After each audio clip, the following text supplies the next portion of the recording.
ওদালগুৰি পানেৰী চাহ বাগিচাৰ ACMS উদ্যোগত তথা আশা আঞ্চলিক সমিতিৰ সহযোগত আদিবাসী অস্ত শ্বহীদ ওদালগুৰি জিলাৰ অন্তৰ্গত পানেৰী চাহ বাগিচা খেলপথাৰত আজি তথা 14 ছেপ্টেম্বৰ তাৰিখে পানেৰীত চতুৰ্থ সংখ্যক বীৰ অস্ত শ্বহীদ স্মৃতি চূড়ান্ত ফুটবল খেল অনুষ্ঠিত হয়। বিগত 2024 চনৰ 6 ছেপ্টেম্বৰ তাৰিখৰ পৰা অনুষ্ঠিত হোৱা 8টি ফুটবল খেল অনুষ্ঠিত হোৱাৰ পিছত শুৱলা চাহ বাগিচা ফুটবল দল ভাৰ্চেছ হাতীগড় চাহ বাগিচা ফুটবল দল আৰু পানেৰী চাহ বাগিচা দল ভাৰ্চেছ ভুটিয়াচাং চাহ বাগিচা ফুটবল দলৰ মাজত ছেমি ফাইনেল খেল অনুষ্ঠিত হোৱাৰ পিছত হাতীগড় আৰু পানেৰী চাহ বাগিচাৰ দলটো চূড়ান্ত খেলত প্ৰৱেশ কৰে। উপস্থিত থাকে BTCৰ EM সঞ্জিত তাঁতী, অসম চাহ মজদুৰ সংঘৰ মংগলদৈ শাখাৰ সম্পাদক শান্তিয়াজ কুজুৰ, বিজেপি খালিংদুৱাৰ মণ্ডল সভাপতি সমৰেশ দাস, গাঁওবুঢ়া কৰেন্দ্ৰ মল্ল বুজৰ বৰুৱা, অসম চাহ মজদুৰ সংঘৰ সম্পাদক লক্ষিন্দৰ মোল্লা, গণেশ পাৰিগা, আশা ওদালগুৰি জিলা সভাপতি খগেন তান্তি, প্ৰাক্তন আশা নেতা লেহেমিয়া পূৰ্তি, ৰাজা এক্কা, পানেৰী আঞ্চলিক আশা প্ৰতিষ্ঠাপক সভাপতি সম্পাদক ৰাজু তান্তি, আকিলা পূৰ্তি, পানেৰী চাহ বাগিচাৰ মুখ্য পিচালক দেৱজ্যোতি বৰুৱা, সমাজকৰ্মী বিকন ডেকা আদি বিভিন্ন দলৰ নেতাসকল উপস্থিত থাকে। হাতীগড় ভাৰ্চেছ পানেৰীৰ দলৰ মাজত অনুষ্ঠিত হোৱা খেলখনৰ 2-3 ব্যৱধানত পানেৰীৰ দলটো জয়ী হয়। পানেৰীৰ পৰা নবীন চৱৰৰ ৰিপৰ্ট, অৰুণোদয় আছাম।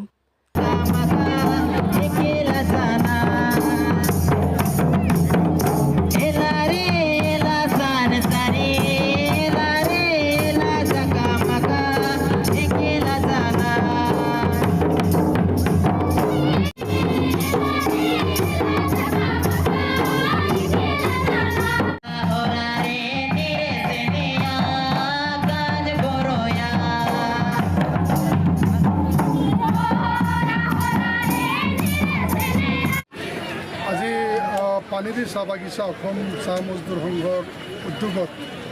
আমাৰ অষ্ট শ্বহীদ যিসকলে শ্বহীদ হৈছিলে 2003 চনত সেইসকলৰ আমাৰ ফুটবল টুৰ্ণামেণ্ট আজি খেল আয়োজন কৰা হৈছে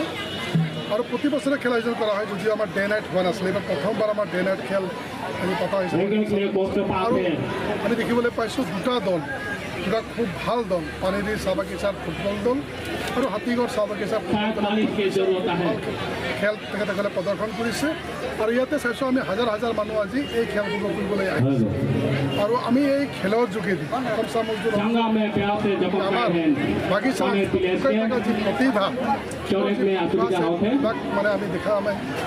দেখিবলৈ আমি সক্ষম হৈছোঁ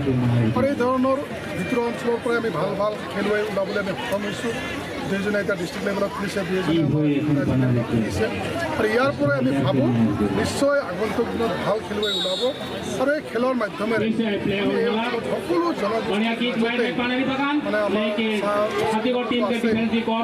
সকলো জনগোষ্ঠীৰ মাজতে আমি এটা ভাল ভাতৃত্ববোধ এটা সম্পৰ্ক আমি গঢ়ি তুলিবলৈ সক্ষম হৈছোঁ। সেইকাৰণে মই দুয়োটা দলকে আজি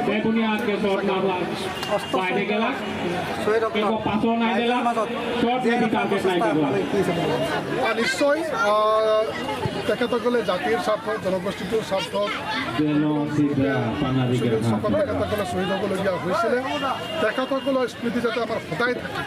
এতিয়া যিসকল নৱপ্ৰজন্ম উঠি আহিছে বহুতে গম নাপায় যে কেতিয়া শ্বহীদ হৈছিলে, কি কাৰণত শ্বহীদ হৈছিলে। গতিকে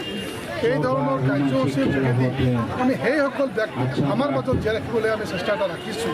আৰু আগন্তুক যিসকল উঠি আহিছে সেইসকলে যাতে গম পায় কি কাৰণত শ্বহীদ হৈছিলে,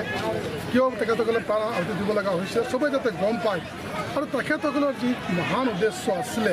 সেই উদ্দেশ্য যাতে সফল হয় তাৰ বাবে আমি সকলোৱে আমি লগ লাগি আমি কাম কৰি আছোঁ।